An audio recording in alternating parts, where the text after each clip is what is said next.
Hello, my name is Sara Williams and I am the purchasing manager for Bush's Bunches, and I want to thank you for joining us tonight for this vitally important event. The time is now to step up as the food production leaders for Alaska that we know we can be. If the COVID pandemic has taught Alaska anything, it's how easily our food shipping supply lines can be disrupted, coming from the lower 48 and all over the world. No matter what's going on everywhere else, we can feed our people the food produced right here in our great state. I'm talking about food grown and raised by our local Alaskan communities, and food that is clean, fresh, and local, with less energy cost and environmental impact. The time is now to learn from the mistakes of agricultural failures in the lower 48 and to grow a better future for Alaska's people. Join our movement and help Alaska become food independent.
For those of you who aren't familiar with our company, here's a quick introduction to what we do at Alaska Flour Company.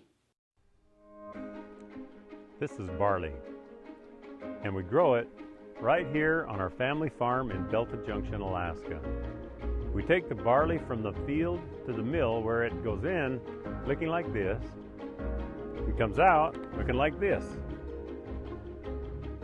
This ancient grain is grown in soil that hasn't been disturbed since the dawn of time, and we like to keep it that way. Our no-tillage planting methods and use of cover crops retain the nutrients in the soil that has been building for thousands of years. Our endless daylight packs our barley so full of goodness you can taste the difference in every bite of our one-of-a-kind Alaska Grown products. Alaska Flour Company, grown in Alaska, milled in Alaska, delivered fresh to you. Plan your next meal using Alaska Grown barley.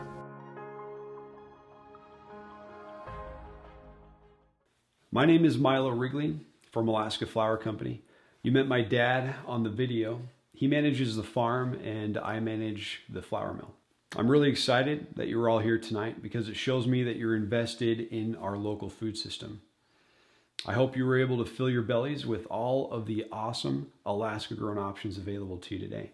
That's what we're all about here at Alaska Flour Company. Our goal is to build a food source available year-round that is nutritious and affordable. Everyone has their story on how they came to live in Alaska. And for my parents, it was for different reasons than most. My parents farmed in Idaho when they were first married until the early 1980s. When my dad saw an article in a magazine that talked about farmland opening up in Alaska. Have you ever read something or seen something that put an idea in your head and created an itch that just needed to be scratched? That's what happened to my dad. He came up to Alaska in the summer of '83 to check things out. Everywhere he looked, he saw opportunity. It's that same opportunity that has led most farmers to Alaska with an itch that needed to be scratched. The last 40 years have come with challenges, but Theodore Roosevelt was quoted saying, "Nothing in the world is worth having or worth doing unless it means effort, pain, and difficulty.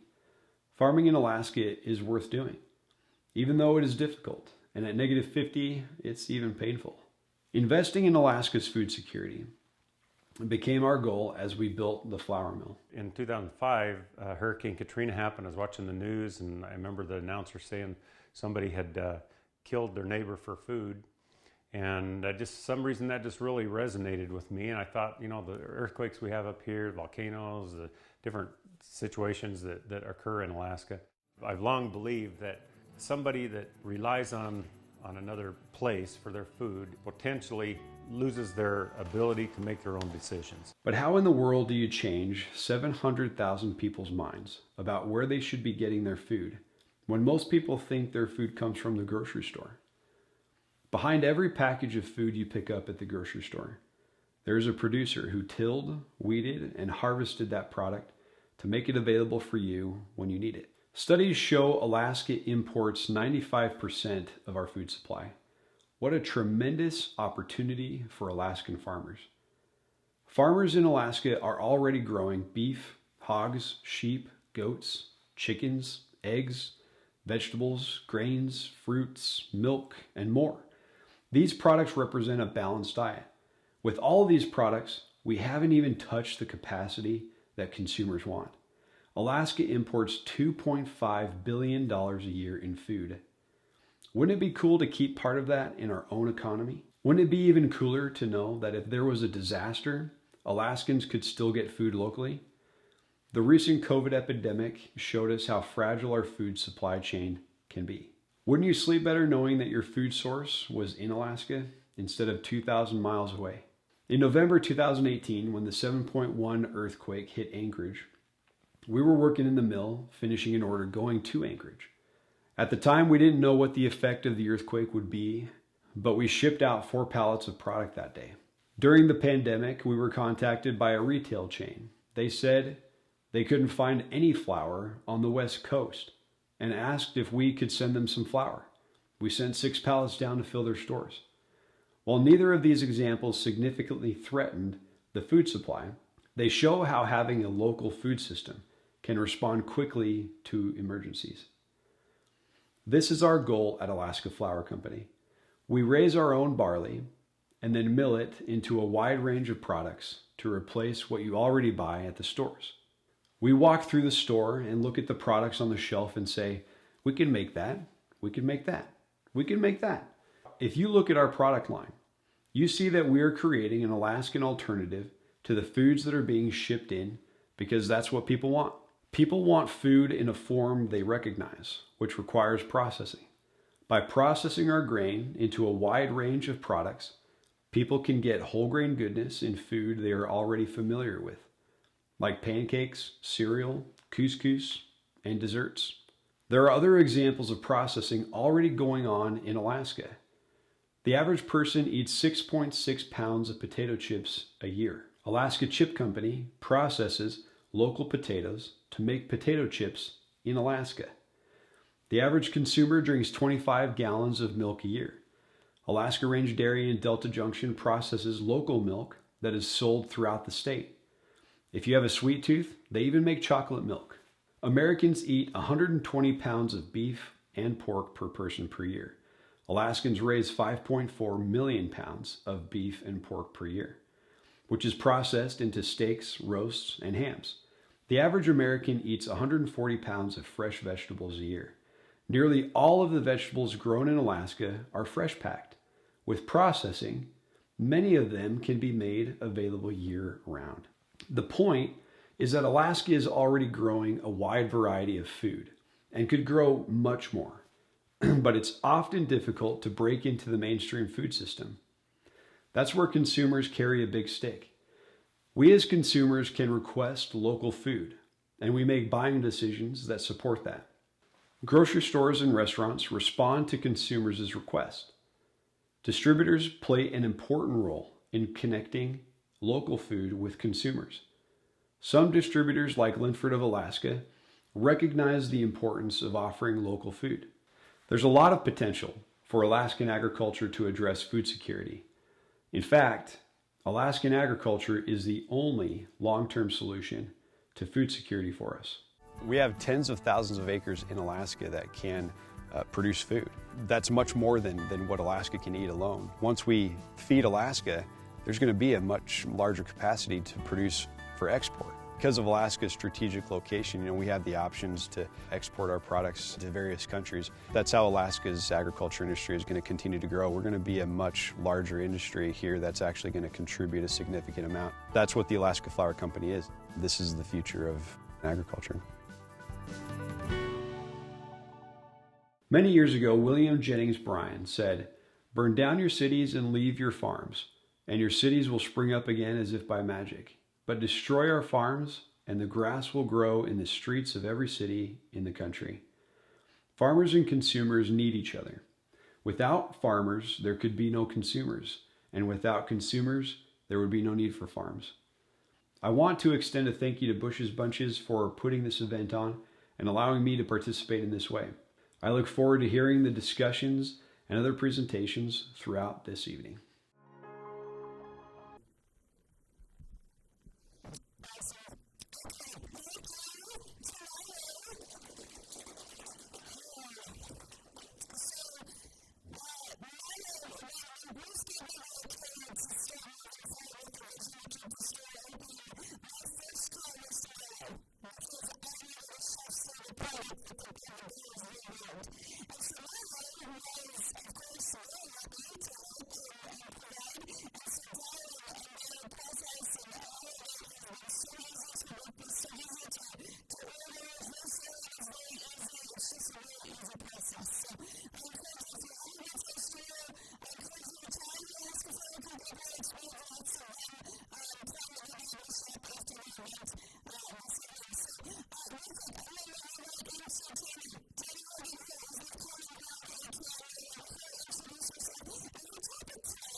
Citrus Pass.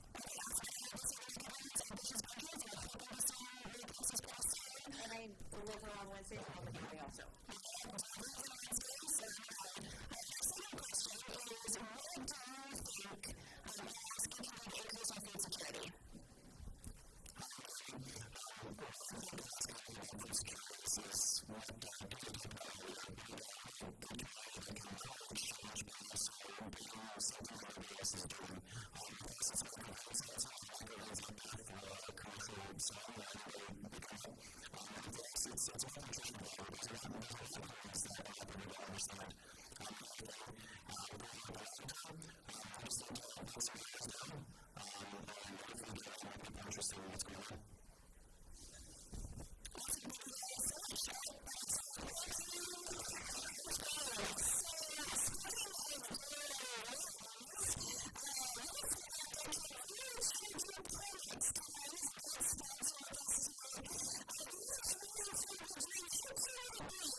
We're going into this, I guess, really a little bit about us, and I think Jeff can talk in the slides will catch up. So that's not a problem with that, but like I said, we are here with BushesBunchesStand, and we are suppliers of opportunities to provide food in the environment. Our mission is to provide opportunities to feed people in a better way. And the only way we're going to do this is by reducing those barriers to entry. I think what people need to get the idea wrong is that it's inevitable. We need to address the inevitable. We have to address that, as Milo said, 95% of our food is imported. We have to address the fact that that's, $2 billion. We have to address the fact that FEMA has come out with a study that said if there's an earthquake, I don't even remember because this isn't really the piece I was going to use, that how long Alaskans were actually going to be able to make it with no food. And even further in the rural communities where Deb and I go through a lot of work, if they were out of Anchorage after a week, the rural communities were out after 2 days. So important for us to address that. We have to address that there are 85 pesticides that are being used on our vegetables that are being imported that are banned in other countries. we have to address that cheap is not cheap when it comes to the health and wellness of our people in our state, our elders, our children. We have to address that. In the office, we talk about dead fresh, and dead fresh refers to any produce that is imported, because by the time it gets to our table, it's lost so many nutrients that it's fresh, but it's dead fresh. And then by the time it gets to the rural community, it's really, they've done a study on it, it's essentially fibred water, is all that our rural communities are getting when they have it. We have to address that we can't focus on the lack of resources anymore. We have to focus on being more resourceful with our water, more resourceful with our land, more resourceful with the time that we have to grow the things that we have to grow moving forward. So it's really important that we start considering all of this as a state. And we know that we don't have the answers, we just have the tiny answers. And all of us together, will be able to come up with that. So the slide that you would be looking at right now would be the map that shows where our food is grown in California, Arizona, and other, Yuma, and other points south. 90% of the lettuce is produced in California and Arizona. Yuma Valley receives 3 inches of rain annually, and it takes 35 to 50 inches of water per acre to produce a lettuce crop. That's not sustainable.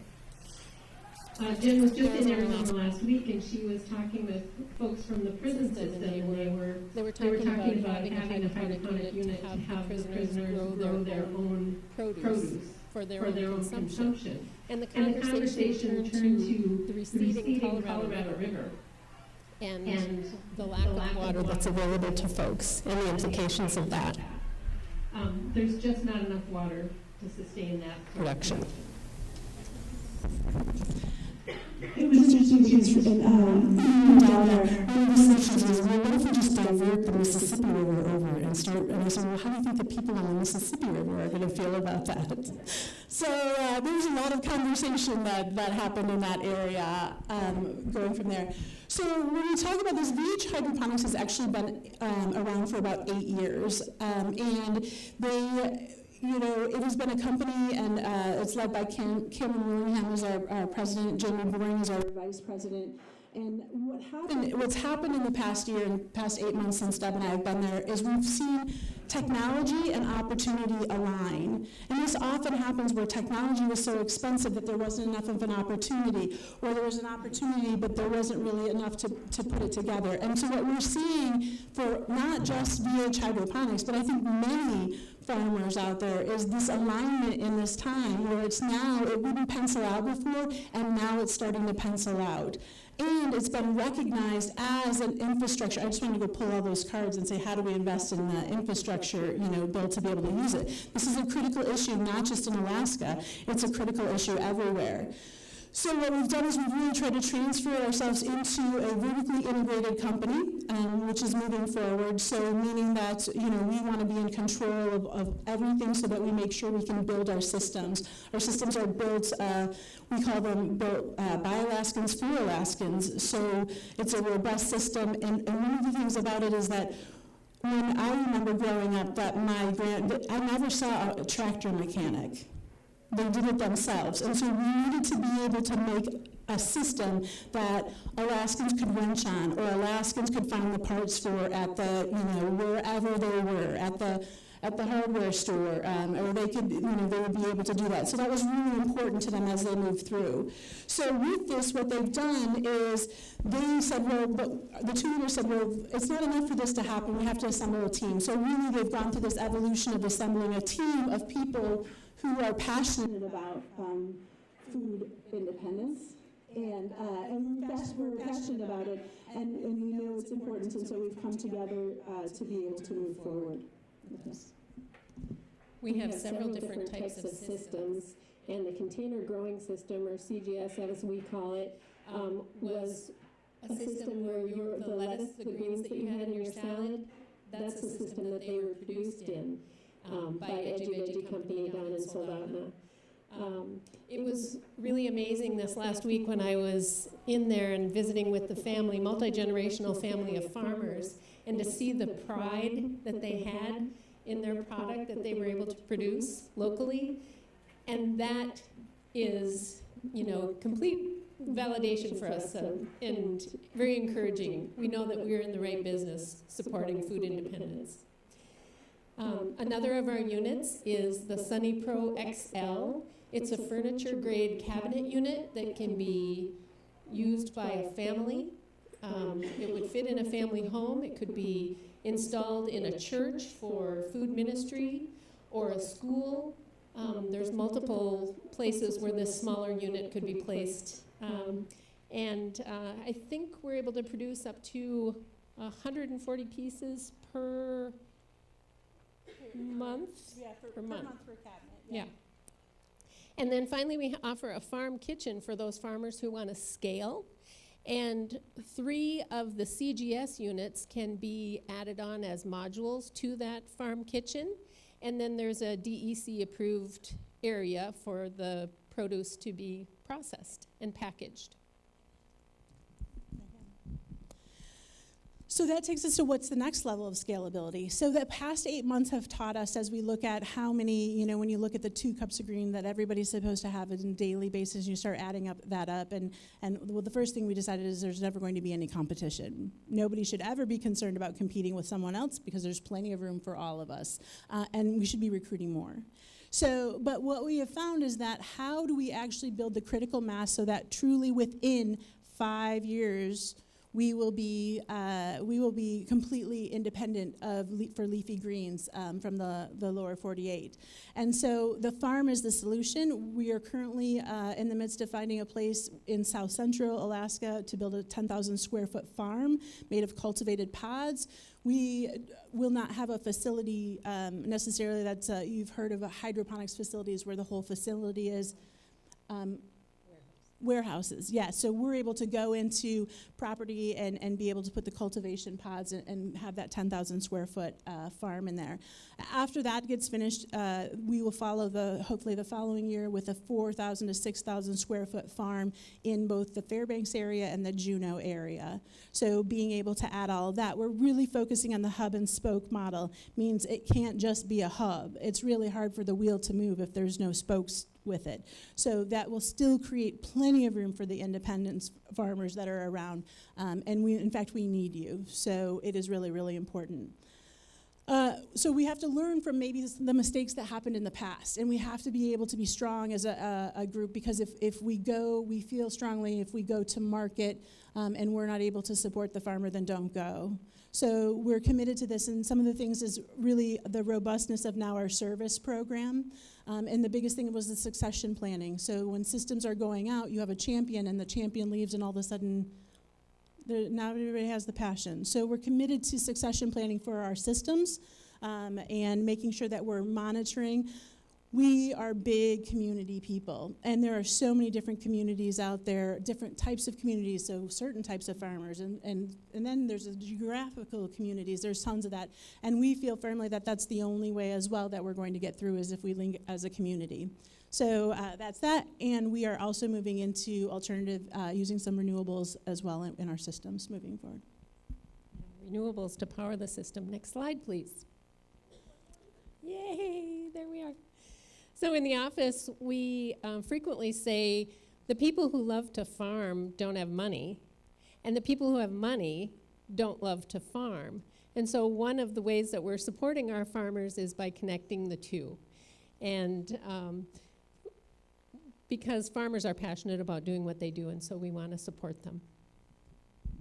Yeah, and we as an organization have actually gone to banks to try to see what's out there and really try to support this, and we're having trouble. And if we're having trouble, then we have to be committed to helping the farmers. Next slide.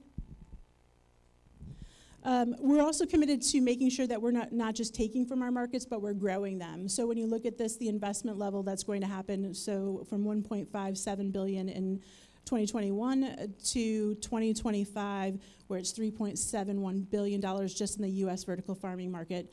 By doing this, we want to grow our markets with communities, wellness, and connectivity, schools and the farm-to-school programs that they have, government is in the form of economic and workforce development, and of course, we're also supporting our tribes with traditional foods and medicine, and the capacity of some of our nonprofits. Next slide. VH Hydroponics wants to give the gift of growing, that opportunity to give the gift of growing, and this allows for investment to have lasting impact and leave a legacy. Teaching our children to grow their own food is an investment in future farmers. It's an investment throughout our lifespan for all of us, and it will help build resilience for our state. Food independence is important for all of us. Next slide. And so as we move forward, you know, as VH Hydroponics has moved from just a manufacturer to a community grower to a service provider and a sustainably insurer, then we all need to also consider this. It is very short-sighted if we focus on just growing greens. We have to focus on growing innovation, growing communities, growing farmers, and growing investment. And we need to invest in the inevitable. So thank you. As well, we'll get this out to Sara, and she can go ahead and make sure you guys have all of our information as well. Thank you. Woo-hoo. Yes. So I get really excited about container farms. Like, I want 10 of them. Sign me up right now. So let's move right on. We're going to go over to Amy. Amy's over here with Freeze Dried Alaska. Freeze Dried Alaska is a silver sponsor. Rena Bretz was integral in making sure that the postcards for this event went out to the legislators and just helping like brainstorm with me. So I'm so blessed to introduce you over to Amy. Hi, Rena, can you tell us a little bit about what Freeze Dried Alaska does and what is this? I freeze dry currently a lot of candy. So we purchased a freeze dryer almost a year ago for food security. And at the time I had a candy store in Minnesota and found during my research that it helped preserve some of the candy that was going bad and that I had waste.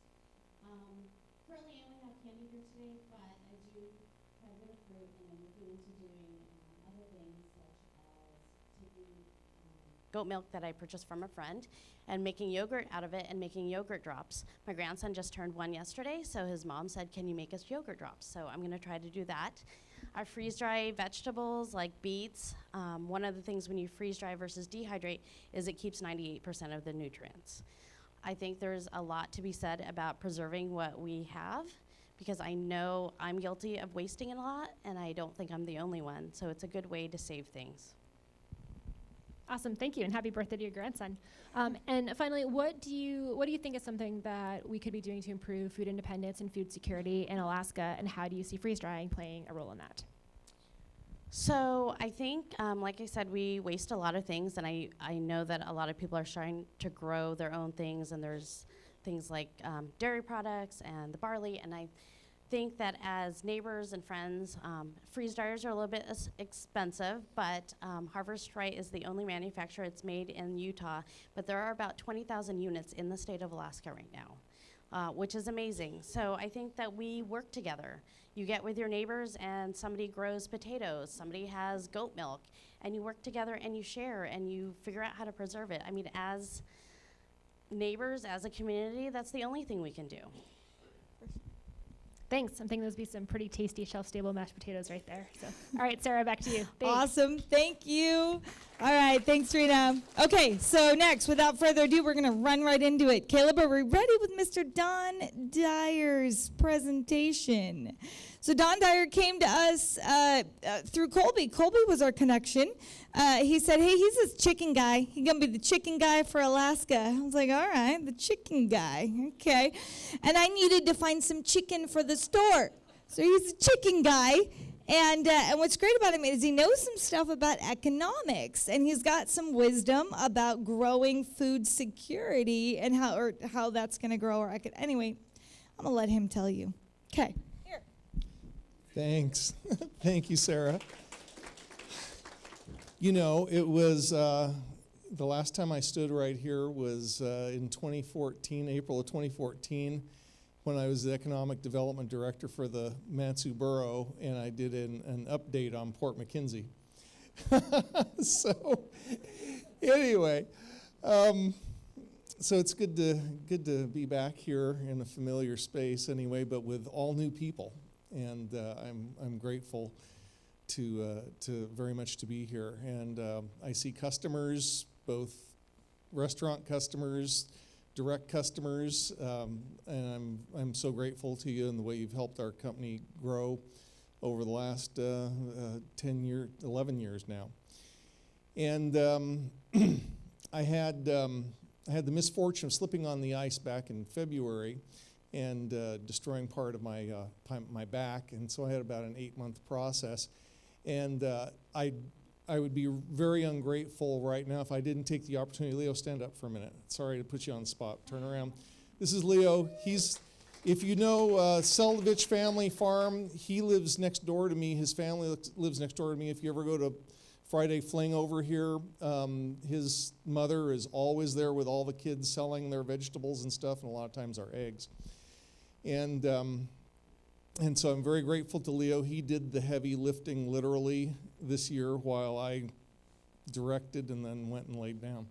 And so anyway, that's what farming takes. And if you're going to take away one message from what I say to you tonight, is it takes persistency. It takes vision. It takes dedication that comes from that fanaticism. Who's the fanatic speaker? Yeah, okay, all right.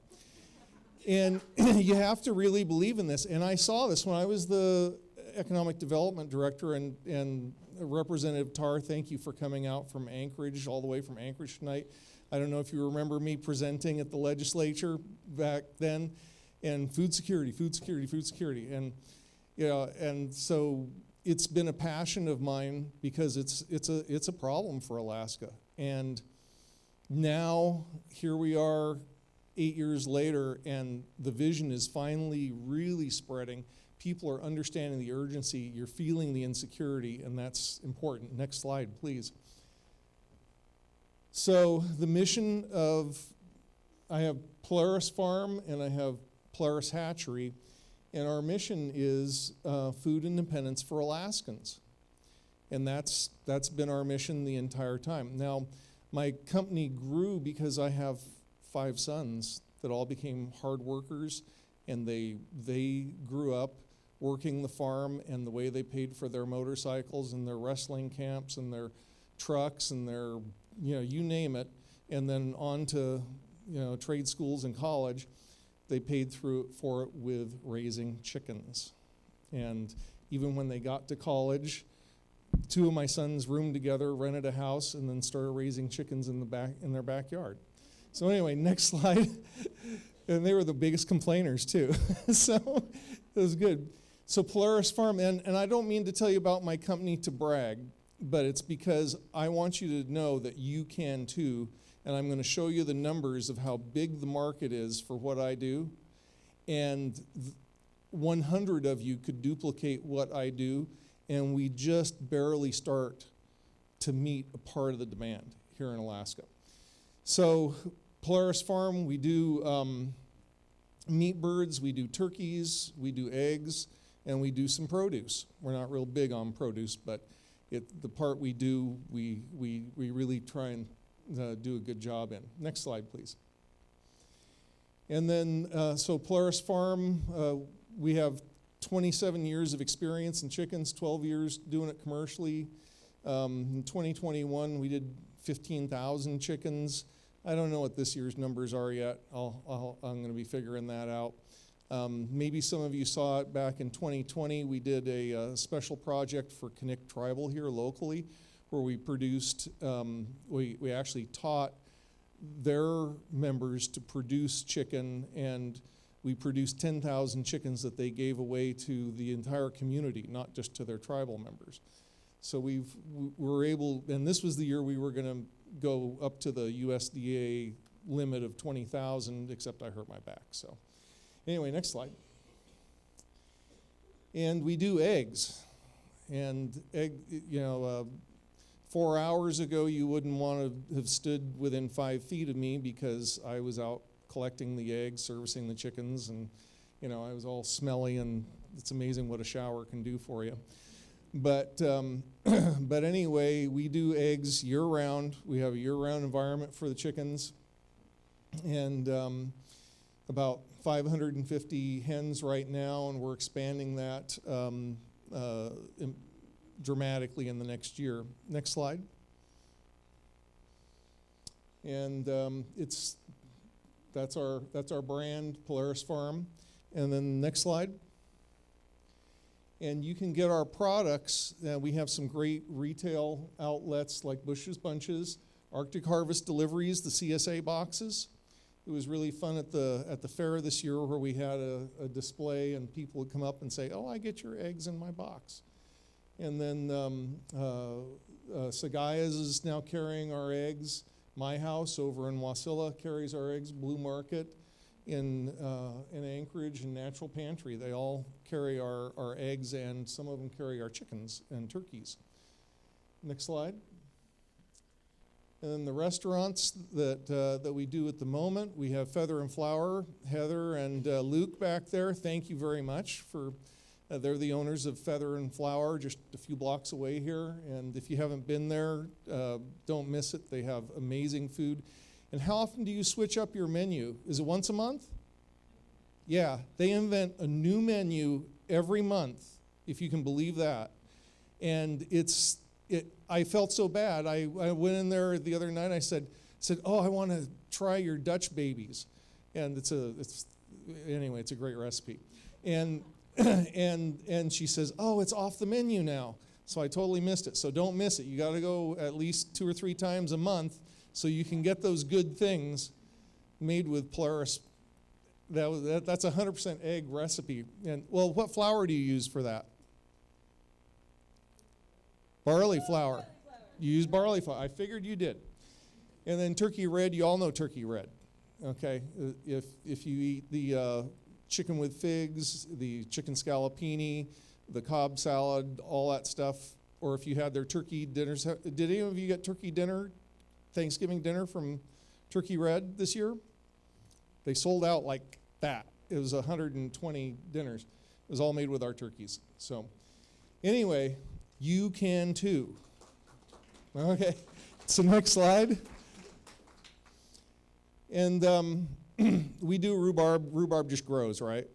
But the black things are black currant berries. They're not blueberries, they're black currant berries. And those are a special crop that we do. To the best of my knowledge, we're the largest single producer of black currant berries in the state. We have a large field. And I bought this property, and there was this field there, and I said to the realtor, I said, "What are these?" And he says, "Black currant berries." And I said, "Is there a market for those?" He says, "Are you kidding?" Yeah, and they're easy to grow. Talk to me. Talk to me. Okay, so next slide. So black currant berries, that's where we sell to value-added product producers. Bear Creek Wine, 3 of their wine varieties are made with our black currant berries. Doesn't quite show up there, but that is Swegale Mead Works and Cider House. If you ever go down to Homer, it's like the destination to have this really amazing wine product. Same thing with Bear Creek. They have a whole wine tasting thing and a bed and breakfast and all that. And then everyone knows Alaska Berry Products. Wild berry products, and they make like the little chewy centers for the dipped chocolate things, and but it's really good. Next slide. So, and then Polaris Hatchery. You may have known us previously as Polaris Poultry, but now we'll start hatching eggs this year, hatching some of our own eggs. So they will be true Alaska grown local chicks. But we have That is a pun, isn't it? Okay. All right.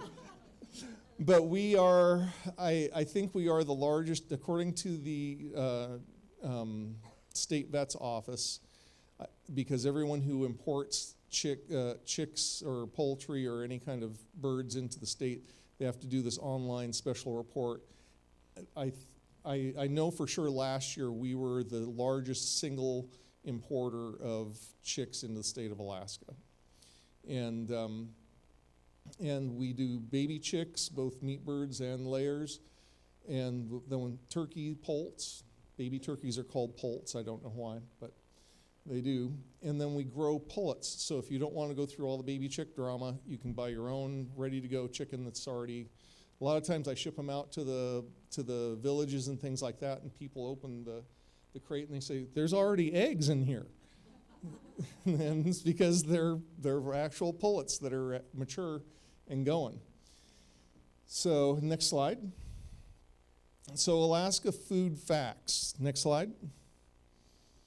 So fact number one, you already know this, we beat it to death, 96% of Alaska's food supply is imported, and it either comes by barge or ship, or it is driven all the way to Alaska from wherever in the lower 48. Next slide. So those, let me just back up on the discussion for a moment. Those are long points of failure. Canada could turn our lights out like that.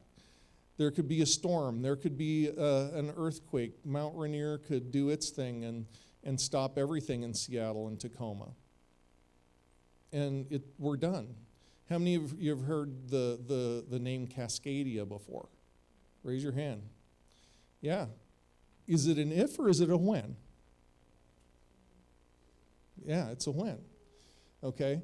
So, you know, I'm not going to doom and gloom us here, but these are points of failure that we've got to be prepared to work around, and the way we do that is we become independent from it, food independence. So,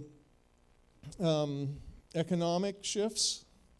Gee, you think that happens now and then? I mean, what are we doing right now with economics and fertilizer and natural, you know, that's made by natural gas? That's going to crash our food supply in this next year here, and for the world. And political wind, we see what's going on with that. Labor disruptions. Did I hear about a rail strike? Yeah, and who brings? What's going to happen to our food supply that comes up on the rail barge into Seward and into Whittier? There's a lot of food. All of our animal food for Alaska Mill and Feed, that's where all the raw materials comes from. As soon as I heard about the rail strike, I picked up the phone, called my rep and said, "What's going on?" She goes, "Don't worry, we've got inventory set aside for you for the next 6 weeks. Your pallets are already made, name on it, you're good to go." I'm like, okay. So managing your supply chain is key to running your farm. Anyway, and this was all before COVID-19. These were problems that existed before COVID-19, and we've got them even worse now. Next slide. So when push comes to shove, who gets fed? Think about it, okay? 496 lower 48 citizens versus 1 Alaska citizen. Which voice is going to get listened to when food has to be distributed? I mean, think about it. We just had an election. How do we even factor into an election? And I mean, Alaska doesn't. We don't have any statistical impact on the decisions made in the lower 48. We're pretty powerless, honestly. Anyway, and if you're a Matsu resident, there's 3,400 to 1. Next slide. Anyway, these are too long. She just gave me the signal to hurry up. But anyway, the proposal is local state-of-the-art Where'd the ladies from, there you go, yep, state of the art, vertically integrated operations for food production. And yes, you can do it with all of these factors. You're going to publish these slides, aren't you? Yeah. Okay, next slide. And we can do it, these are areas that we can invest in, not just hydroponic gardening, all these places, all these products, all this infrastructure we can invest in. Next slide. And so what size is the market? Next slide. Okay, this is what the average American eats. So I'm going to go next slide. So this is what Alaskans consume. Chickens, 14 million meat chickens a year. I don't even touch that. I'm not even 1%. Pork, 195,000 hogs. We need an army of 1,600 sows to produce that many hogs. Am I about right? Okay. And I'm asking Chris at Alaska Meat Packers. Okay, beef, 55,000 steers to produce Alaska's beef consumption. Eggs, 17 million dozen eggs is what Alaska eats. Leo, go out and basket up 17 million dozen eggs for me tomorrow, right? Yeah.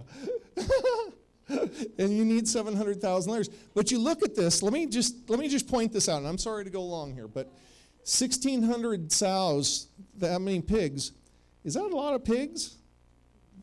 We've got experienced people here. That's not a lot of pigs. Yeah, you could do one farm. There's farms bigger than that. You could split that into 4 farms, 5 farms, and take care of the state. Same 700 laying hens, 700,000 laying hens. You could do the same thing. And then milk, 13 million gallon jugs of milk, 5,100 dairy cows.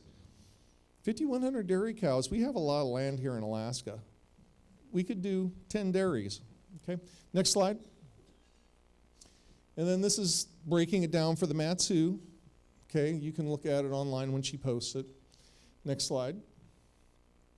And then, so here's the disturbing questions to ask yourself. Okay, in 1959, when we became a state, 55% of Alaska's food was produced in Alaska. We had less people, I know that. Now 96% is coming from outside. Why is this? How did this happen? Why did we let it happen? Why not do it in Alaska? Why wait? Pull the trigger. That's what I've been saying for 10 years. Yes, it can be done economically. Next slide. And economy of scale is the answer.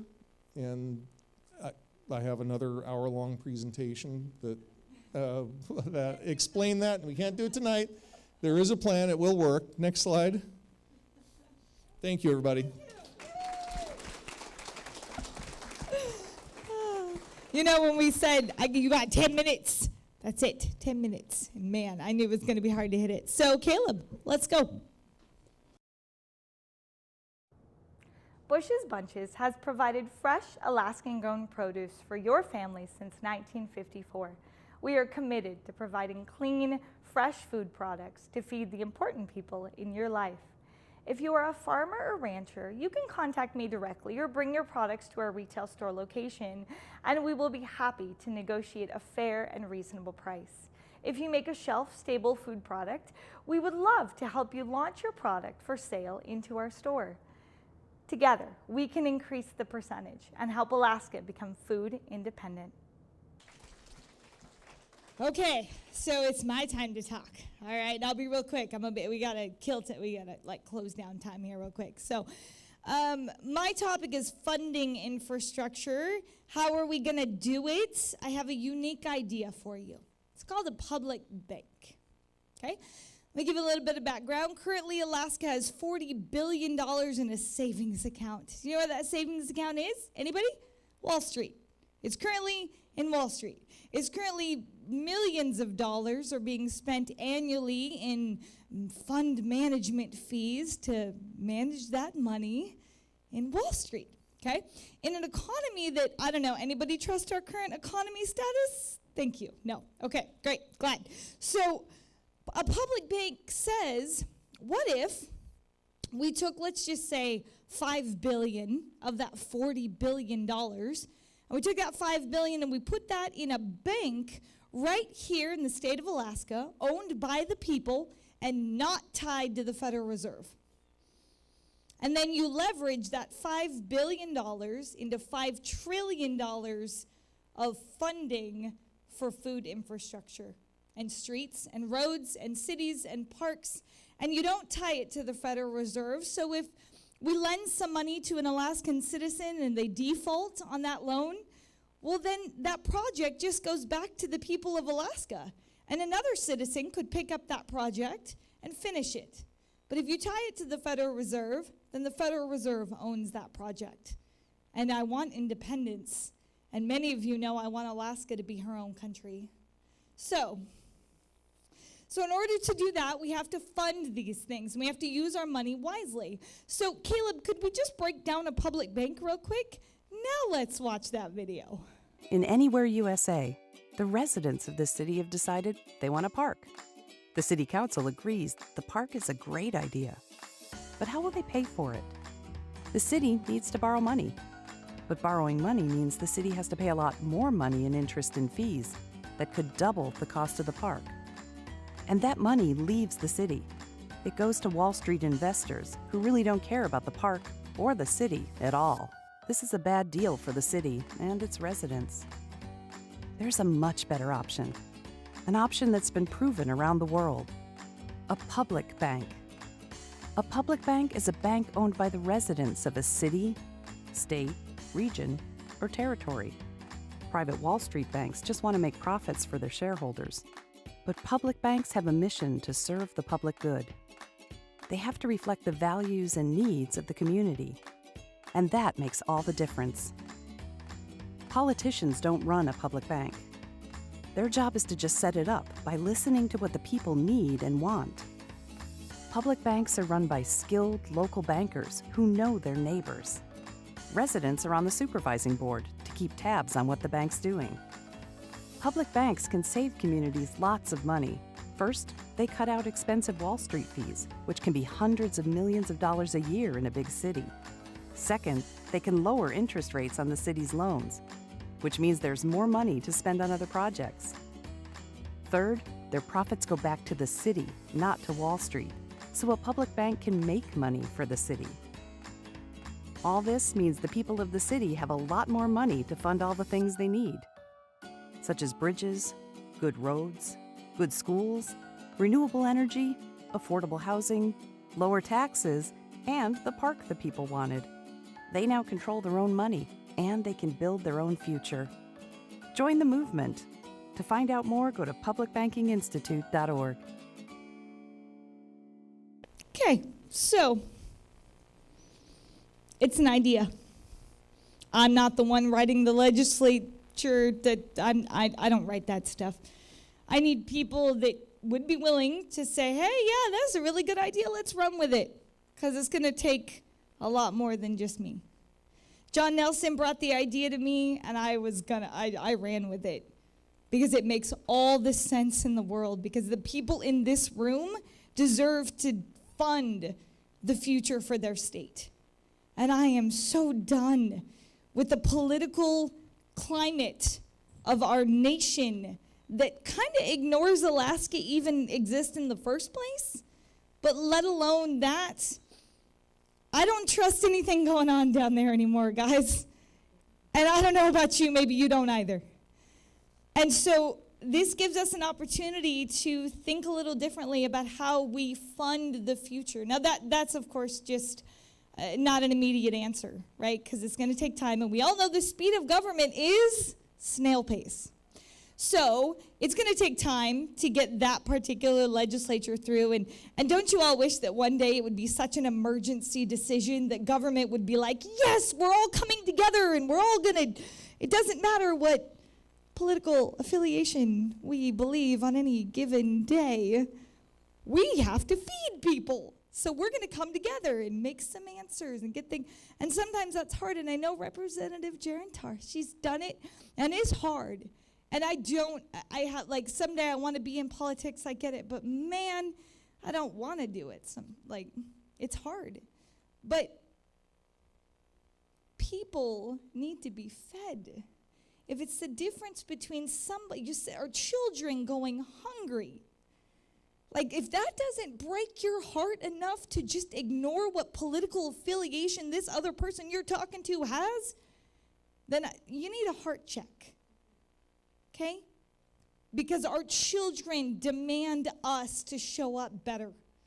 Our children's children, think in terms of grandparents, generations demand us to show up and figure this out before it becomes something that we can't get our control around. And all of a sudden, we're broken so far that we're I'm scared that, people are going to loot Bush's Bunches because we got food. We can't get to that point. So it takes action to do it now. And it doesn't matter.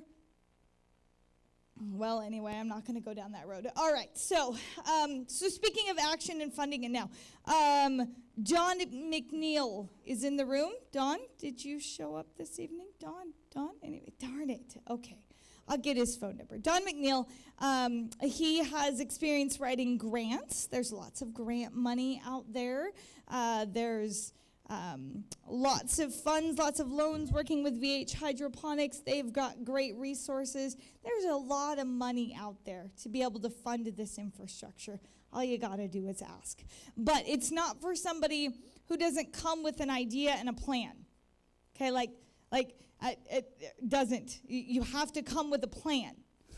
You got to write it down. You got to build a business plan. You got to do your numbers. You got to say, this is how we're going to pay the bills. You got to take it to another level, okay? So if you have great ideas for food infrastructure, for manufacturing plants, or things like that, run with them.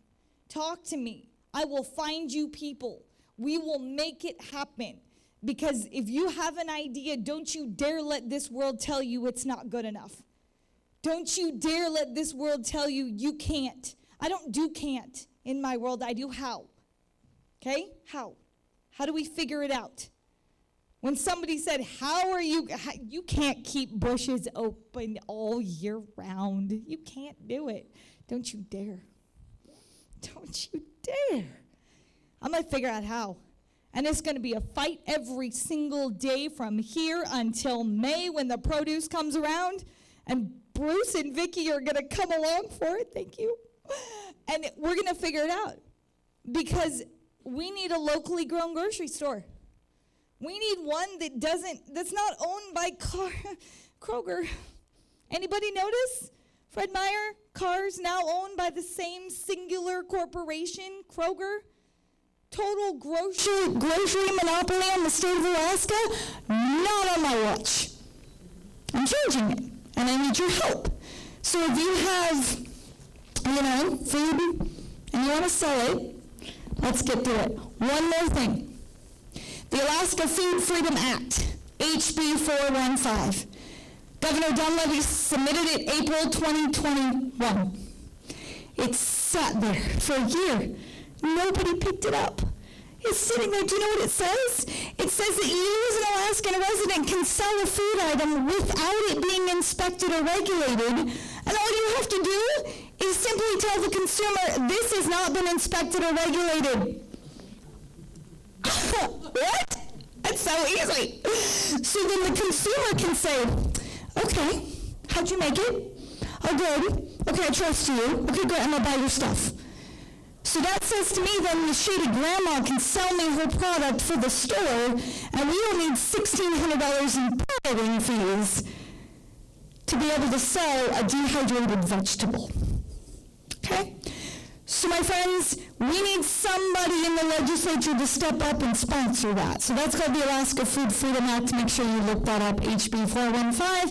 And we need those legislators to do that now. Like January, like maybe the very first thing they pick up, because it's that important. Because if we don't feed people clean food, The rest of our health of our state goes to hell in a handbasket. That's just all there is to it. Let's move on to our next person. I got nothing else to say about funding infrastructure. I just suggest the public bank. It's an idea. Chew on it. Think about it. See what you think. All right, let's move over to Amy. Amy's got the crooked cabin. And Kathy, is it Kaiser? Kaiser! Let me make sure I say that right. Kathy Kaiser with the crooked cabin. Amy. Kathy with Crooked Cabin. So Kathy, tell us a little bit about your business, how you got started, what you do, and why you do tonight. Well, so I create floral jellies from flowers that I either harvest in the wild, like fireweed, dandelions, or that I grow organically from seed, everything from nasturtiums to bachelor buttons to chamomile this year. And then if it's edible, I make jelly out of it, and I see what it tastes like. And then I ask my husband what it tastes like. And if we agree, I tell the customer that's what it tastes like. And so I make floral jellies. And it started out with fireweed, and then I thought, oh, dandelion, people eat those. And then I thought, oh, I wonder what else. So I Googled, thank goodness for Google, and found all these edible flowers. So every year I keep adding to my repertoire, and they're absolutely delicious without the perfumey aftertaste. Thank you. They are delicious. I bought a bunch of them at Bush's Bunches. They also make great Christmas presents. All right, so final question. All right, it's like Final Jeopardy here. If there's one thing that you would like to see happen to improve food security in Alaska, what would it be? That food bill she was just talking about, because I don't have the money to put a DEC certified kitchen in my log cabin in Sutton. So that's why I'm here today selling them in person, because I can't even sell them on Etsy because I can't ship them out of state without all those fees and whatever. So yeah, I think that would be the first thing. Awesome. Well, thank you so much. All right, back to Sarah. Excellent. Okay, before I intro our next speaker, come on, sir. We've got another video for you. Good. Alaska is fortunate to have access to wild game meat. But for many of us, we still enjoy eating traditional meat like beef, poultry, and pork. Across our great state, we can raise our poultry, beef, and pork right here without being shipped in from other places with unknown quality or safety. Together, we can increase the percentage by increasing our capacity to raise meat animals. For some of you, that's simply raising a cow or one more pig, a goat, or a few chickens or ducks. For others, that means committing entire farms dedicated to meat animals. Either way, Bush's Bunches wants to work with you to purchase that meat for our customers. However big or small, and whatever it takes, let's stand together and make Alaska food independent. It was a fun night at the store. I'm telling you, it was like the night before Thanksgiving. We recorded them. Anyway, I'd like to introduce you to Chris Miller. Chris came alongside of us as a silver sponsor, Alaska Meat Packers. And anyway, I'll just let him tell you about himself.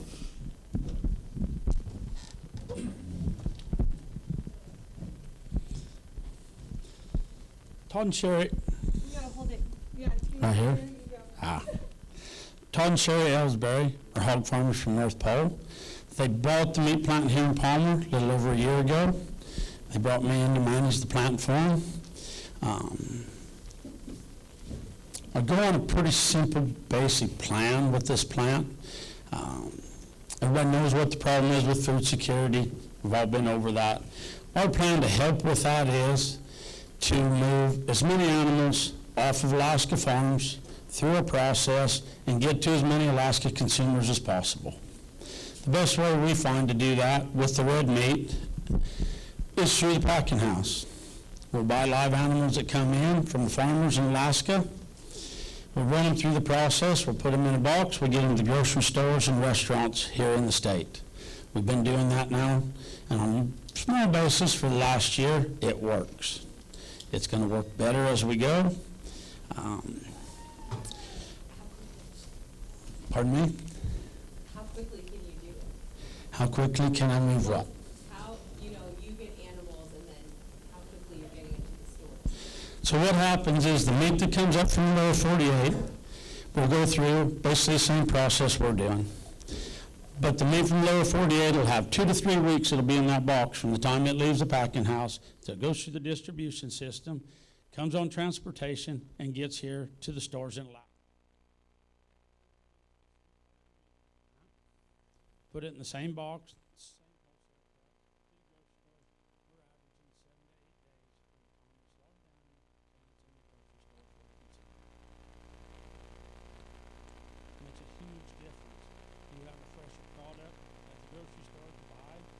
Grocery stores have a longer shelf life on that product. The meat that comes from the lower 48 up, it gets in these grocery stores right now. They have a short week, and they need to get that meat moved, or it's going to spoil. We get that meat to them anywhere roughly 2 weeks earlier and fresher. They can hold that meat a little longer. They can stretch it out. It gives them more options. They have less waste. Less waste is always being reminded.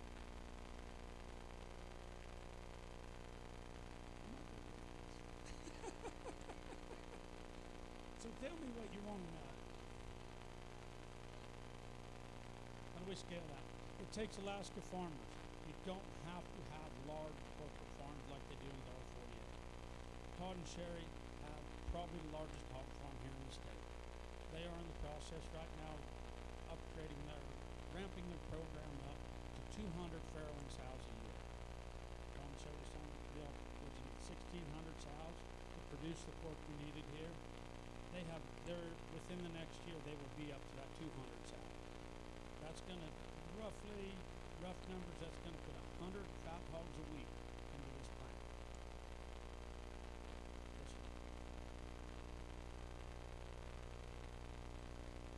Right now, we run into 3 bears in most of their stores here in the valley. Nishigai is taking some of our product. Have a few restaurants in Anchorage that are taking a little bit here and there. We have small numbers right now we're working with. Everybody's been great to work with us. They're looking for bigger, more volume. We do not sell retail at the plant. Everything goes out there wholesale. All we do retail is we do some custom example work. We raise animals in the backyard. We slaughter them, cut and wrap them for you. Other than that, we don't do any retail. We focus on the wholesale. So our program's in place, it's working. So what it does to Alaska farmers, and what that means is raise more animals on your farm. Do what you're doing on your marketing now. Most of you farmers that I've been around, talked to, dealt with, they sell direct to the consumers right now, which is great. Keep doing that. But raise more than what you need. If you have 10 customers, you can do that. Raise 20 beef next year. Raise 20 hogs, raise more of them, and sell some to the plant. Then the plant can run them through the process. Quality meat is quality meat. It doesn't matter where it comes from. I can run it through the process. Our plant is USDA inspected. I have more paperwork and more plans in there to make sure that that stuff's healthy and clean than you can imagine. That's a whole day's project on its own. But it's all there, and it's all 100% right. We have USDA inspectors in there every day to make sure that we do it right. So what we're doing moving forward, yes, ma'am.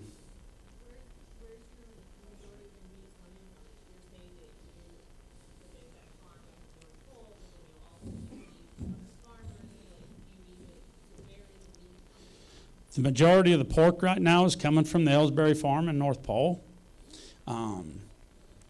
There's not a lot, because of where we're at in the program and getting started with this, most farmers aren't geared to sell on a commercial basis this way. So I'm not getting a whole lot bought. I get a few hogs bought here and there, a few beef here and there. I have some farmers we've been working with the last year that are moving their program up. They're moving ahead. They're looking at it, and they're seeing it as a marketing tool. They're seeing it as a place to get rid of. But it takes time. It takes time to grow animals. It takes time to grow your numbers. So it is coming. There is some farmers that have been selling a few here and there, but it is coming along. In the next year, it's going to be even more, and I look for that to grow. So if a young farmer was just starting out and they wanted to have you as their customer, what's the ideal delivery size to you, the number of animals to be most profitable for you and for that person? Myself, on the packing house end of it, I can deal with anything from 1 to however many. So, I mean, but if they But for them to raise them, it's going to depend on the scale of their operation, how their input costs are. I manage ranches in the lower 48. It's the same idea, what you're doing with your chickens. You've got to figure out the size of your operation, your input cost, how many animals do you have to produce at that to make all of that come out financially where you want to be. And that's going to be different on every farm.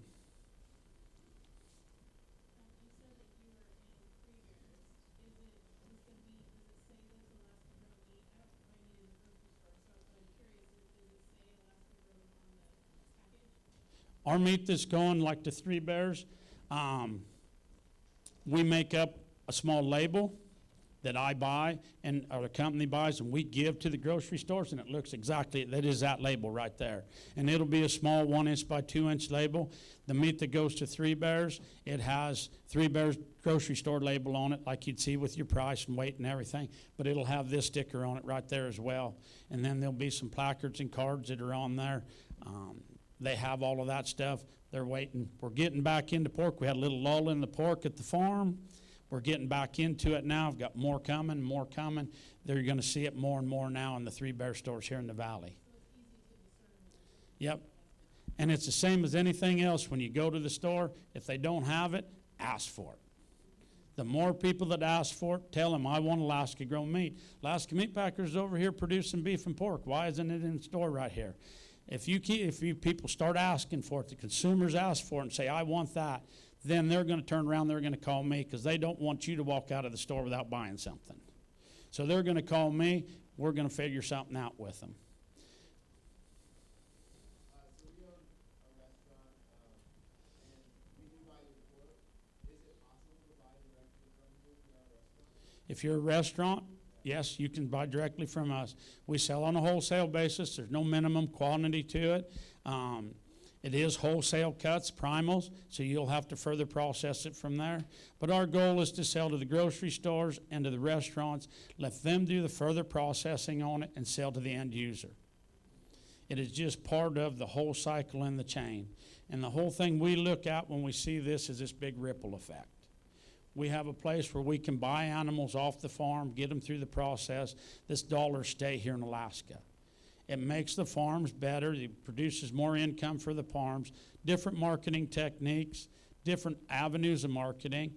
The farms make more money. They spend more money. Feed, groceries, hired help, so on and so forth. It all makes a big circle, and it stays here in Alaska and goes. So what we're going to do at the plant to move forward with that is I've been dealing with manufacturing company that manufactures equipment. We're going to put some equipment in this plant in the next year or two. It's going to speed up production, which is going to up our volume in that plant. The sky's the limit of how much, not the sky, but we can go a long ways. With the facility we have, technology the way it is, the research I've been doing, talking with the manufacturer, the companies, they've been in the plant. We've laid out some plans. Right now, we're looking at having the capabilities within a couple of years with the new technology in there that we can run 40 hogs through that plant an hour. For Alaska, that's monumentally huge. For the rest of the world, they don't even notice we're doing it. They don't. The companies that I'm dealing with on this equipment, they're used to making equipment that run between 600 and 1,200 an hour. So they're doing us a favor with our little deal. And they pretty much told me that. We'll do you a favor. We'll help you out. But what it's going to mean to Alaska then as time goes by, as farmers produce more animals become available, now there's not a choke point at the packing house. Now we can move those. Your deal, 1,600 sows in there was how many fat hogs? 55,000? 55,000 hogs. You want to do the math? My brain's done with math for the week. I've done so many numbers during the week, I'm done with them for the night. But you can figure that out.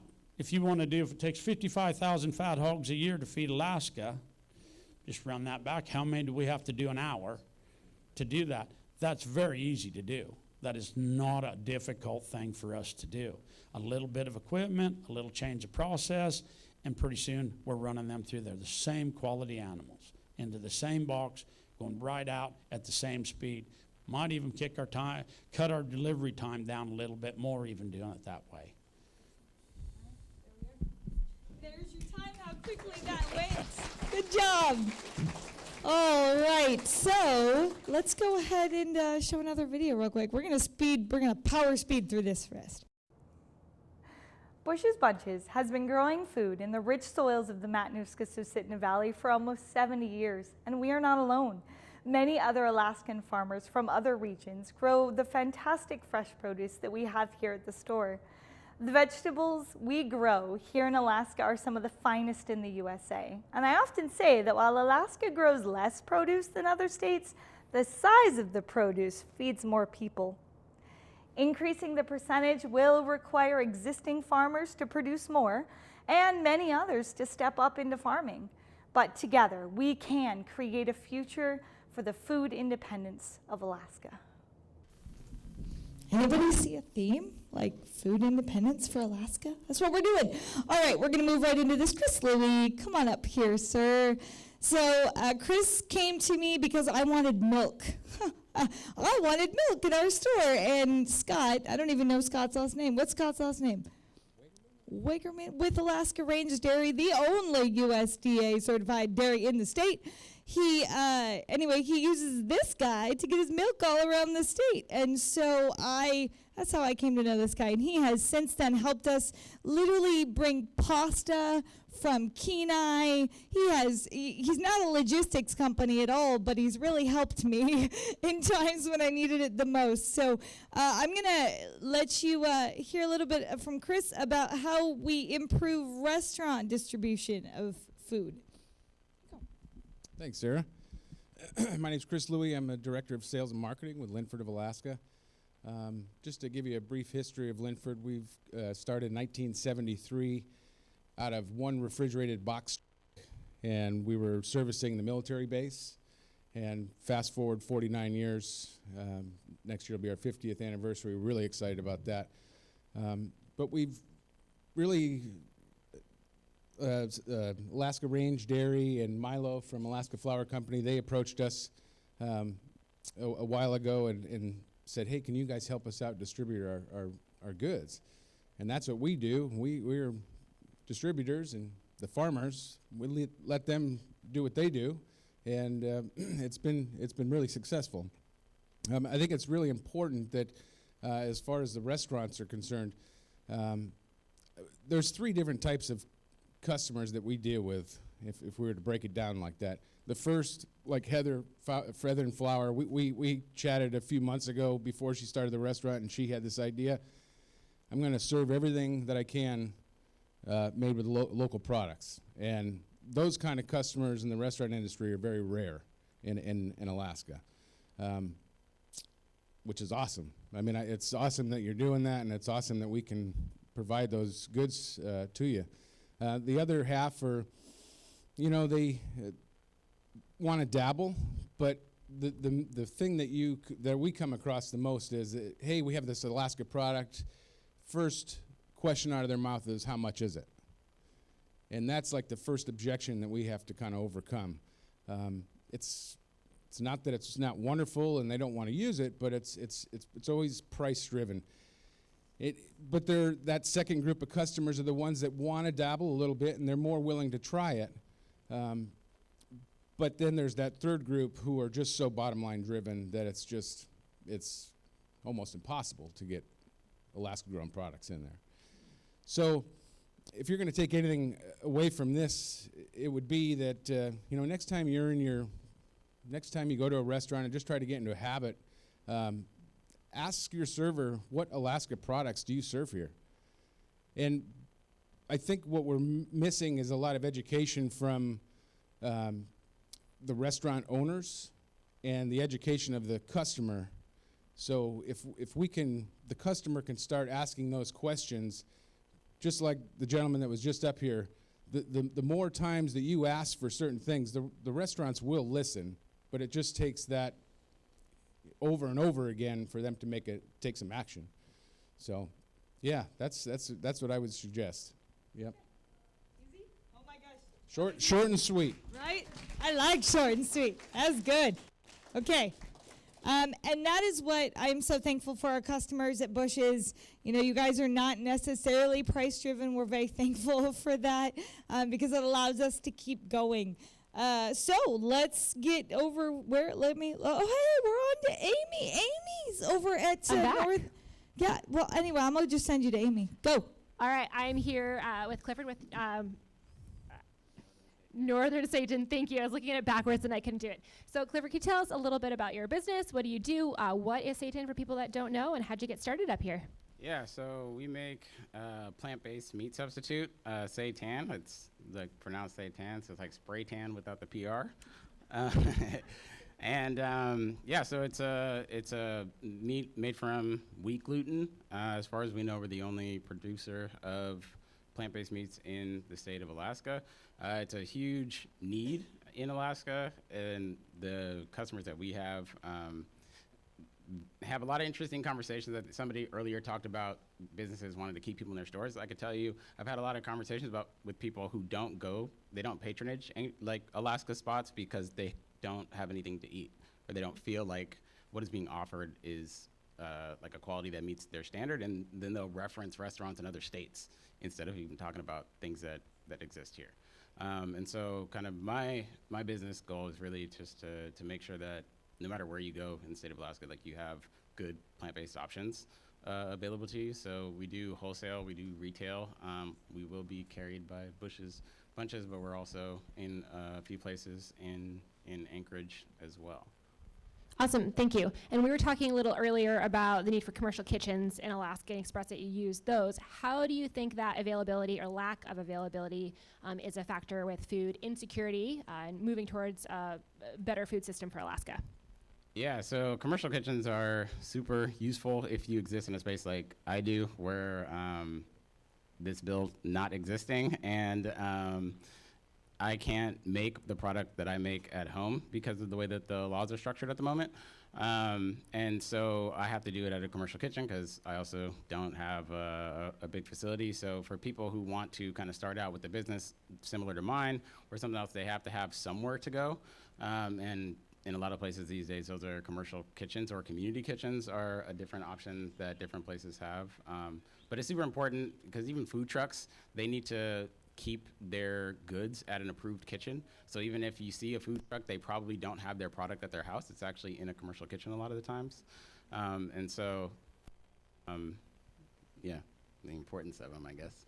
Awesome, thank you for answering that. Appreciate it. And Sarah, I think we're actually looping back to me, so I'm going to run up there. You better come back up here. Absolutely. So, real quick, I want to do a plug for Rena Brentz. She just got herself a commercial kitchen, and she's gonna prepare it in a way that she's gonna rent it out.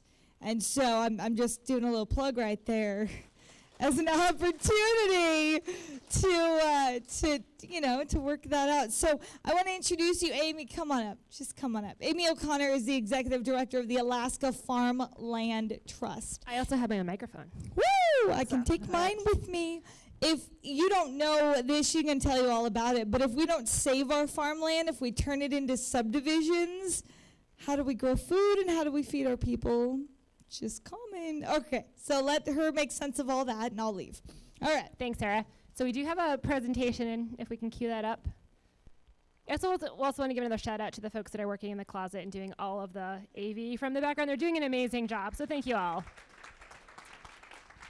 All right, so my name is Amy O'Connor. I am the new executive director of the Alaska Farmland Trust. For those of you who are not aware, there is Amy Pettit, who is the executive director of the Farm Service Agency, Amy Sykes, who's the executive director of the Alaska Farm Bureau, and me, Amy O'Connor, who's the executive director of the Alaska Farmland Trust. If you call the wrong Amy, it's okay.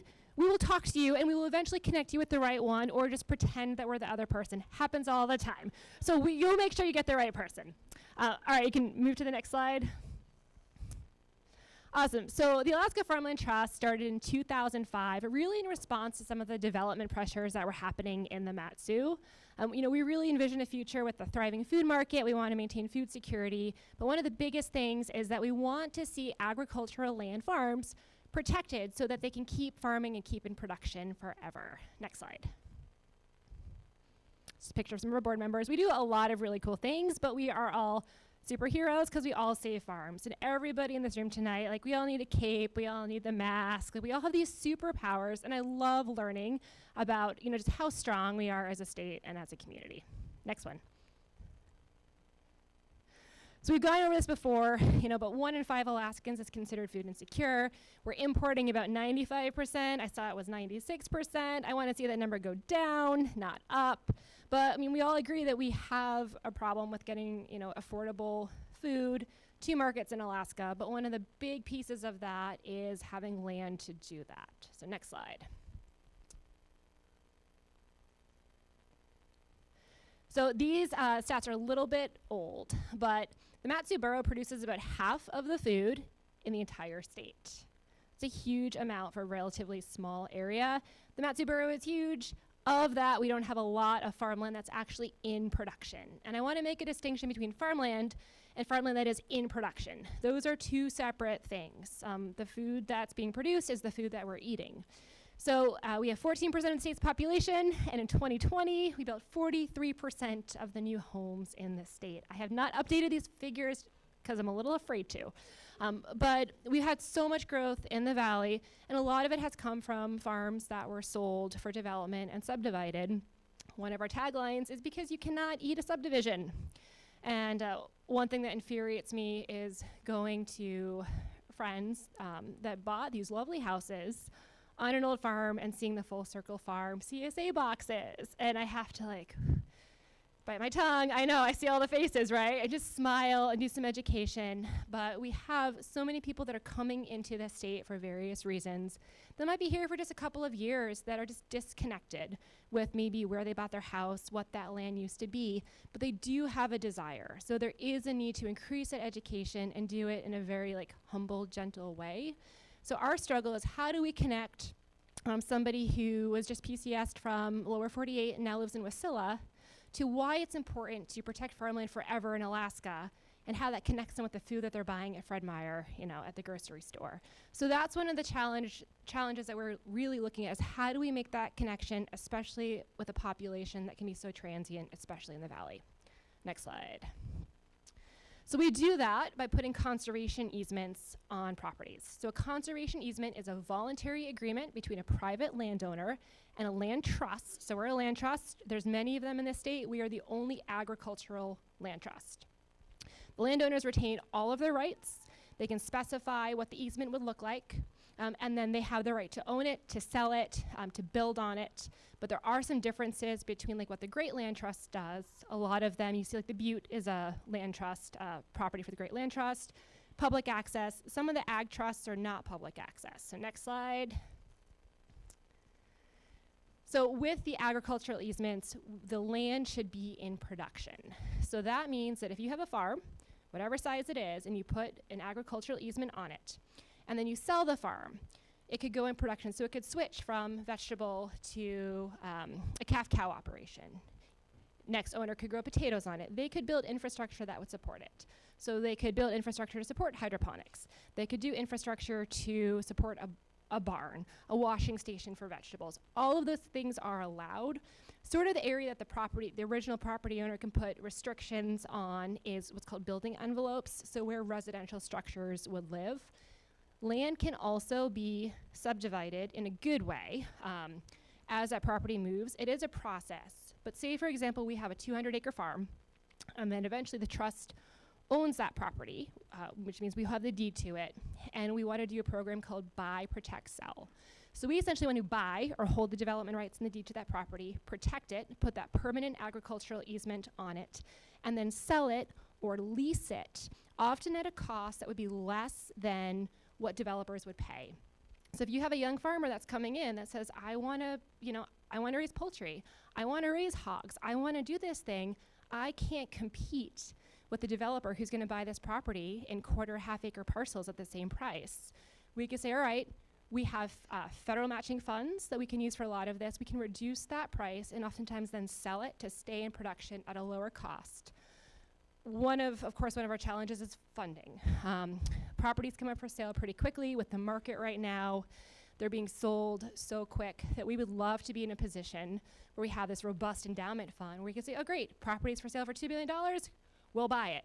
And then we protect it, then we can subdivide it, maybe into 5-acre parcels, maybe into 20-acre parcels.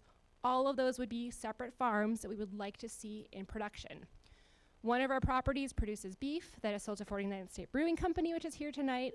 So there's a lot of connection of how much more this can grow. Next slide. So as of right now, we have 381 acres that have been permanently protected. All of those are in the Mat-Su. As you drive by, you probably see some of our big signs out on the Glen Highway towards Sutton, right by the fairgrounds. Super exciting. So right now, within like the last 4 months, we are working on more projects simultaneously than the Trust has ever worked on.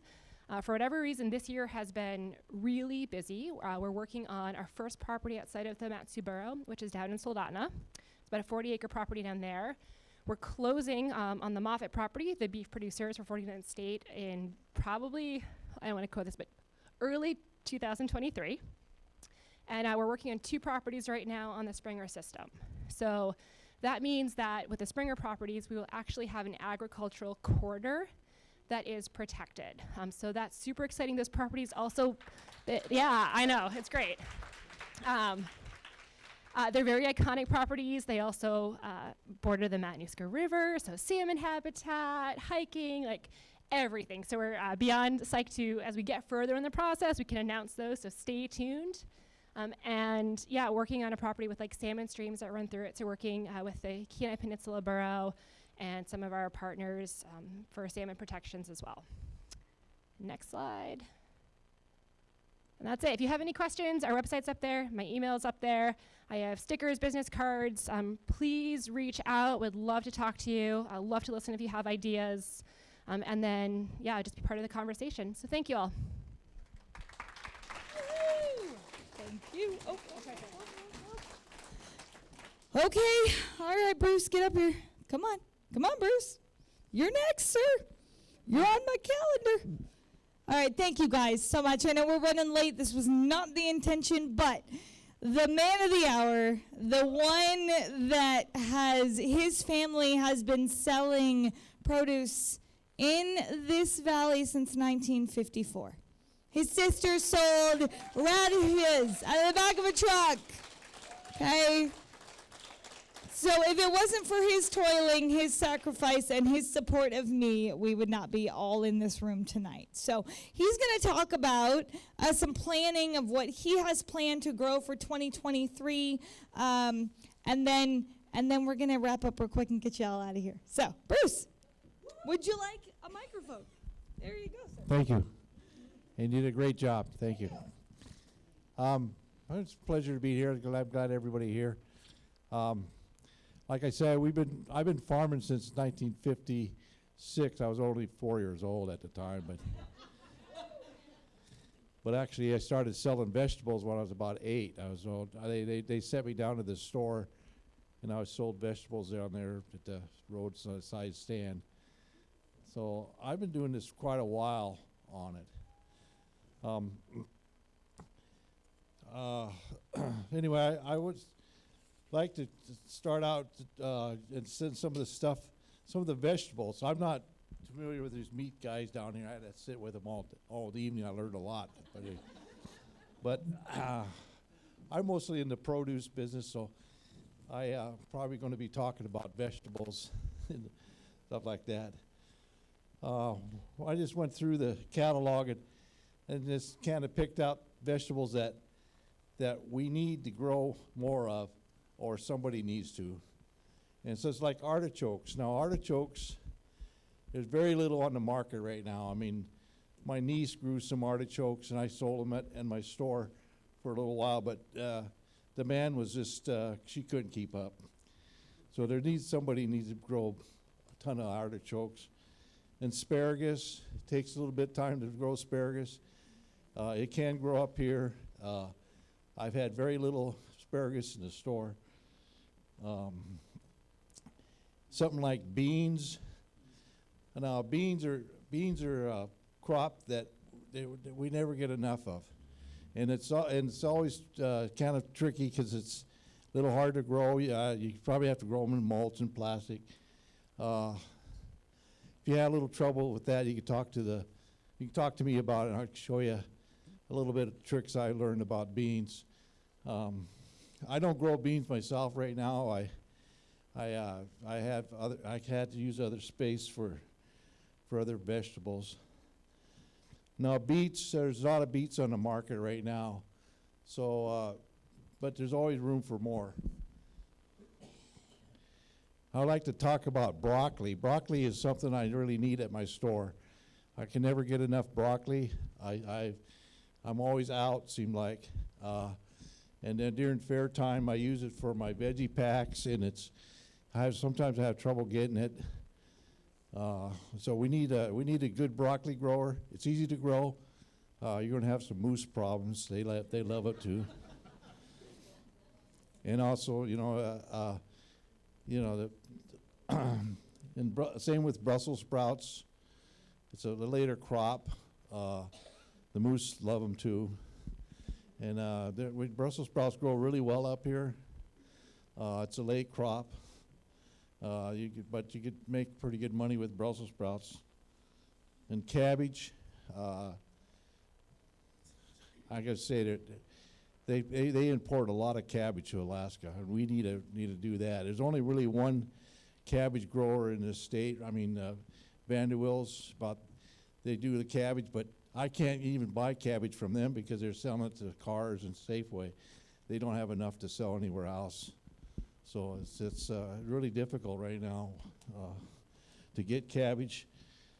And there's different kinds of cabbage. There's early, late, and medium storage cabbage. There's Savoy cabbage. Now Savoy cabbage, I wouldn't grow too much of it. It's not a good mover. It doesn't move that fast. Chinese cabbage does move pretty good. Especially we have a lot of Asians up here, and they just love it. Carrots, there's really no problem with carrots now. We have a good supply of carrots in this state right now. So, and Vanderbilt's grow a big pile of carrots too. And cauliflower, this is another one just like cabbage and Brussels sprouts. We need more of that. Cauliflower, that's 4 different colors. Now, if you're going to grow white cauliflower, you got to make sure the sun keep it out of the sun. And the quality of cauliflower is good. If you get it yellow, white cauliflower, it doesn't sell that good.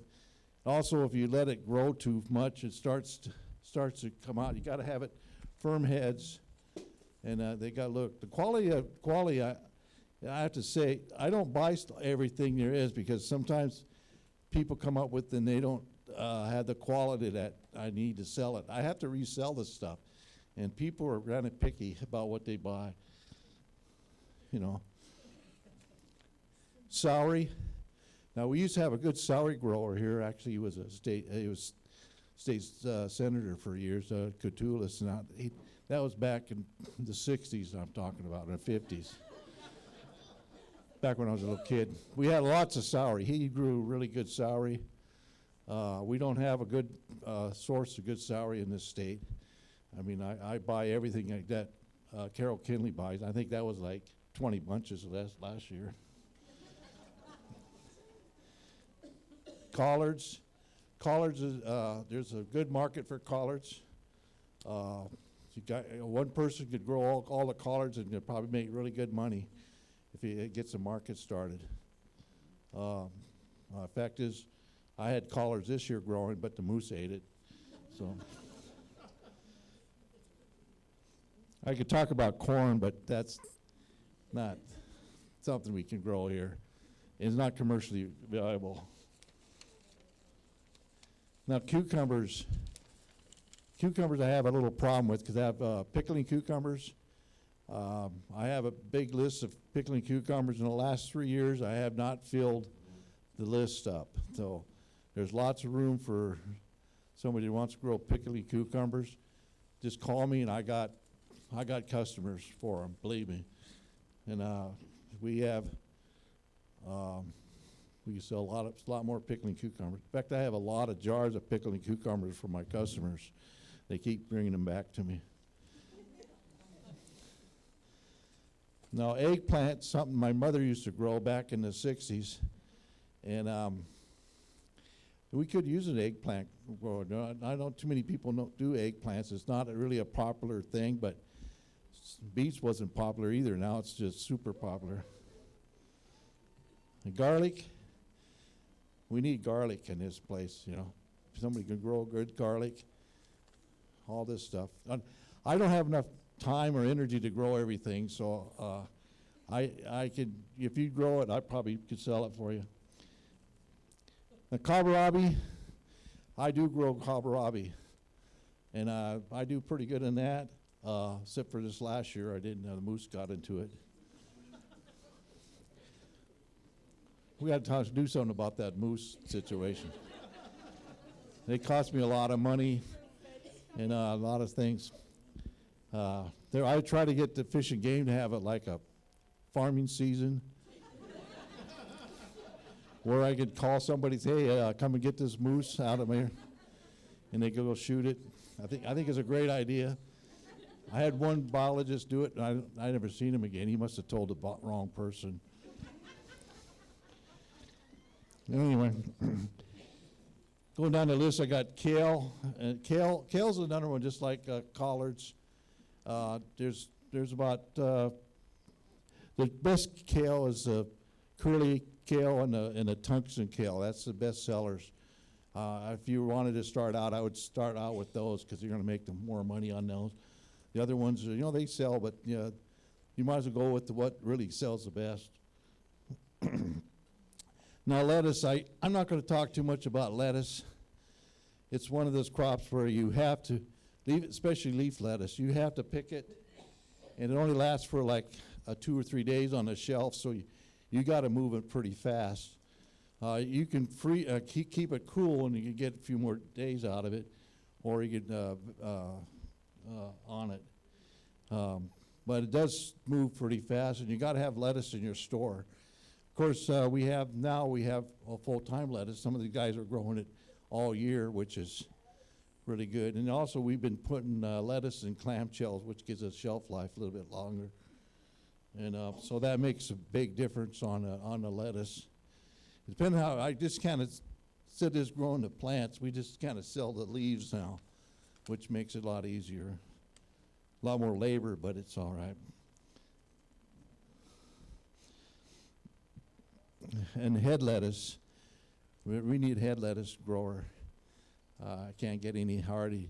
Vanderbilts have probably the only big major head lettuce grower, and they can never get enough for me to the store. They always say, "Oh, we have too many. We can't grow enough because we're shorting cars or somebody, you know." So I get shorted. And parsnips, I have talked about parsnips. I could use lots of parsnips, guys. And peas. Now talk about peas. I got an idea for peas, but they sell really well and at a high price. You can grow peas. If you like picking peas, it'd be great because that's going to be a lot of your time be picking them on it. What I did is I just charged so much. Get some kids in there. I charge them. Well, with this one kid, I said, okay, I'll pay $2 a pound. I didn't know he was a fast picker. Next thing I know, I was paying him a couple $100 a day. He was a rich 14-year-old, I tell you that. But it's one way you can do it. You can tie down. Now, peppers. That's kind of in the greenhouse thing. And the pumpkins. Am I out of time? I just want to say there's a lot of stuff. I'm not even done with my list yet. Oh, yes, I am. I got about one more page. That's all I got. It's a short one. All right. Yeah. I wanted to talk about radishes because when I was a kid, I was the slowest radish buncher on the farm, so I never got a bunch of radishes. That's why I ended up at the store selling, because I couldn't bunch radishes fast enough. So they sent me out to the rhubarb patch and the onion patch, and I did that. But so right now, when I do radishes, because I'm a slow buncher, I bulk them. And I've been bulking radishes for the last 5 or 6 years. I sell them that way at my store. I sell bulk radishes. It's a lot easier. The shelf life is a lot better because you don't have the tops going bad on you. If you go into the farmer's market and you bunch a bunch of radishes for a couple days, yeah, that'd be great. But the next day you better bulk them up. It just makes it easier for everybody.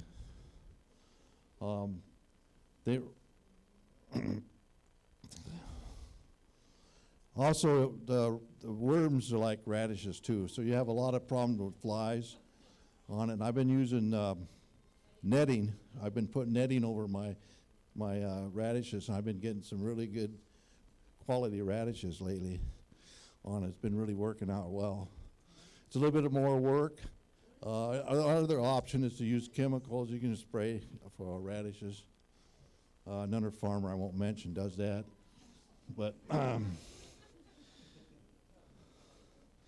and I want to talk about a little bit about summer squash and winter squash. I raise a lot of different kinds of summer squash that do pretty good in that.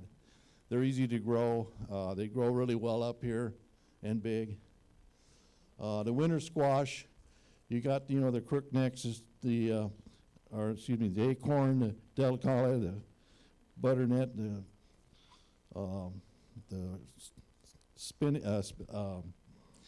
spaghetti squash.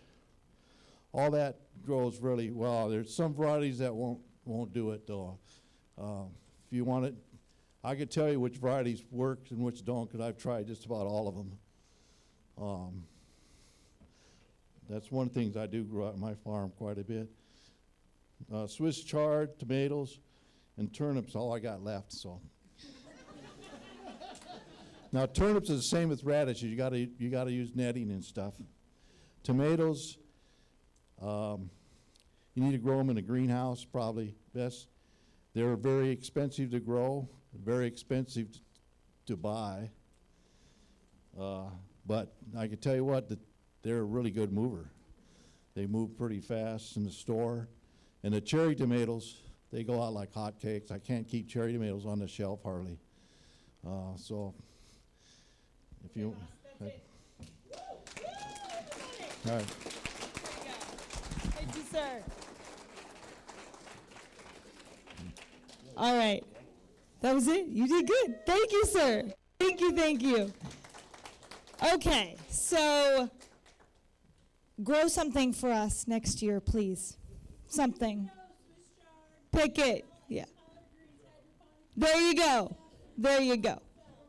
So grow something for us, because we need it, and we'll sell it. And Bruce has this great idea of expanding the store 40 feet out and putting a warehouse in the back, and let's do it. Let's become your Alaskan Grown grocery store. Like all Alaskan all the time. Like that's it. That's my vision. That's why I do what I do. That's why this room is the way it is right now. That's why all of you are here. Okay, so let's finish this off. We're going to go back to Amy. Da-da-da, back in the corner with 49th State Brewing Company. Talk to me. We'll talk really loud. We can do that. I'm here with Stephanie from 49th State Brewing Company. So tell us a little bit about what you guys are doing with the sodas. It's pretty cool. Yeah, so this year, at the beginning of this year, we launched a whole line of Frontier sodas. And we do have some seasonal sodas as well. We have 2 of them here, and we have 2 of them coming. We have root beer, blueberry cream, cola, and spruce tip, which is our 4 main ones. We have our root beer, which is made with Alaska honey. We have a beehive on the top of our production facility, and we use that honey in our root beer along with other dishes in our restaurant. We're located downtown. We also have our spruce tip soda, and it's made with real spruce tips that we go and hand pick from Southeast Alaska, and we flash freeze them and we use them in our brew. Basically what 49 State Brewing is all about is providing legendary hospitality to Alaska, and not just to tourists, but to every Alaskan who walks through our door. We cannot do what we do all year long without the support of our Alaskans. So from our food to experience to our ciders and sodas, and of course our beers. And your bees. And your bees. And the bees. Yes, they're friendly bees. Our tiniest little workers. They get to play all summer long down by the water, by the train tracks, and then they take a nice long break during the wintertime. So. Awesome. And then final question is, as a company, what do you think 49 State Brewing could do, or what would you say is something that needs to happen in Alaska to improve food security? So what we do is we already strive to increase food security, independence for Alaska by getting as many sustainable, locally sourced foods from our beef, like you mentioned earlier with the Moffett Farms. We also get some meat from Indian Valley, having our own bees. On our menu, it actually tells you all the ingredients that are Alaskally sourced on our menu. So marketing is really important for that as well. I also run the gift shops. We try to do everything with all of our merch. We have hoodies, t-shirts, do it all through Alaska source businesses. It's just Alaska supporting Alaskans, and we can't do it without all these great people here who have all their businesses as well. So. Awesome, thank you so much. And there's plenty of soda. I love it, yes. Come grab a soda. I have so many to give away, you guys. Get a sample for sure. Okay, so back to me. So Caleb, could we put the Alaska Food Company logo up on the screen, please? They had to run out for an emergency. The Alaska Food Company is a freeze-dried food manufacturing facility that is opening off of Pittman in Wasilla in April. They have a dream of reversing the food problem in Alaska, and that reverse means that we produce so much that we could ship it out to the rest of the world. You know those cans that they have of 25-year shelf-stable freeze-dried food? That's what they're going to do.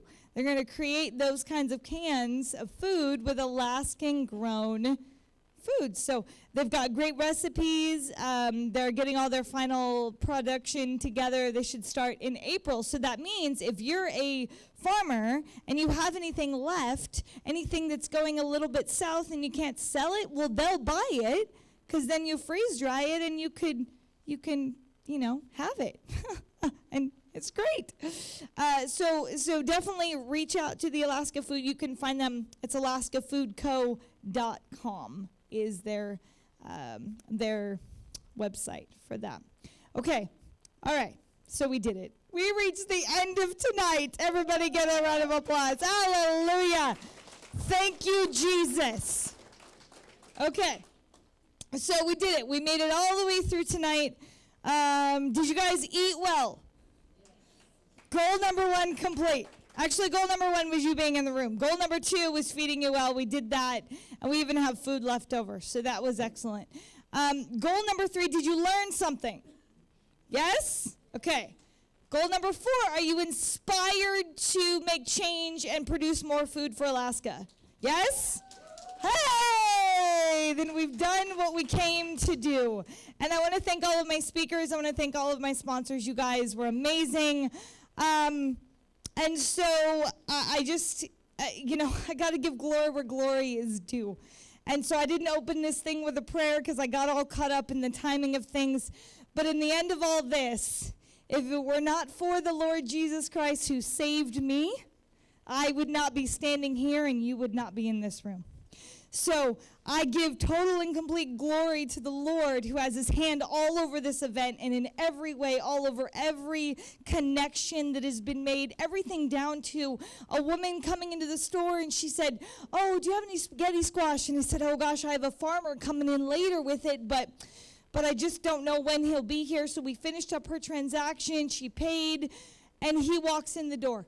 And right off of the back of his truck, she bought 2 massive spaghetti squash. Okay, these moments of just complete, was it you, Rena? Yes, it was. Oh, amazing. So these moments, and I could give you testimony after testimony of the way the Lord has blessed this, but he wants us to feed his people.